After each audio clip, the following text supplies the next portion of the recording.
असम की राजनीति में अब खेल और तेज होने वाला है। ऊपरी असम से लेकर बराक घाटी तक कांग्रेस ने अपने मजबूत सिपह सालार मैदान में उतारे हैं। सवाल यह है कि क्या बीजेपी का किला कांग्रेस की इस नई रणनीति के सामने टिक पाएगा। चुनावी रणभूमि में सीटों का बंटवारा, गठबंधन और उम्मीदवारों की ताकत ही तय करेगी असम की नई सरकार का भविष्य। कांग्रेस ने शुक्रवार को आगामी असम विधानसभा चुनावों के लिए अपने उम्मीदवार सूची में कई अहम नामों की घोषणा की है।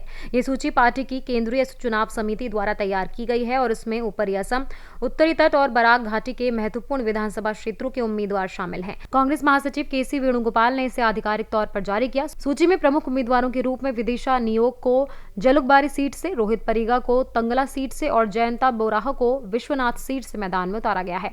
वहीं जय प्रकाश दास आरक्षित नोबईचा सीट से चुनाव लड़ेंगे, जबकि ज्ञानदीप मोहन को मेहमोरा सीट से नामांकित किया गया है। तिताबोर में कांग्रेस ने प्राण कुर्मी को अपना उम्मीदवार बनाया है। दक्षिणी असम की बराक घाटी में राहुल रॉय को हेलिकांडी से चुनाव लड़ने के लिए चुना गया है। ये कदम पार्टी के उस प्रयास को दिखाता है जिससे वो इस क्षेत्र में अपने आधार को और मजबूत करना चाहती है। इसके अलावा कांग्रेस ने अपने सहयोगी राजोड़ दल के लिए मानस, दलगांव, ढींग, कलियाबोर, तेजपुर, सिसिरबार गांव, मार्गेरिटा, डेंगबाई, शिवसागर, मारियानी और बोकाखाट सहित कई सीटें आरक्षित रखी हैं। राजनीतिक विश्लेषकों का कहना है कि कांग्रेस इस बार मजबूत स्थानीय उम्मीदवारों को उतारने और सहयोगियों के लिए सीट छोड़ने के बीच संतुलन बनाने का प्रयास कर रही है।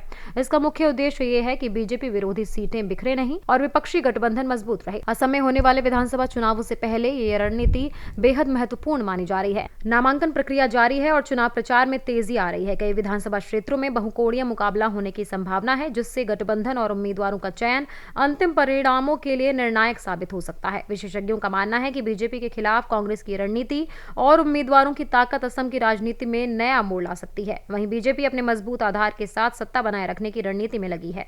इस बार की लड़ाई केवल उम्मीदवारों के नाम तक सीमित नहीं रहेगी, बल्कि गठबंधन और वोटिंग पैटर्न्स ही असम की नई सरकार तय करेंगे। असम की चुनावी रणभूमि में अब हर सीट और हर वोट की कीमत बढ़ गई है। कांग्रेस ने अपने दावेदार तैयार कर लिए हैं और बीजेपी भी पीछे नहीं है। आने वाले महीनों में देखना होगा कि जनता की पसंद किसके साथ आती है।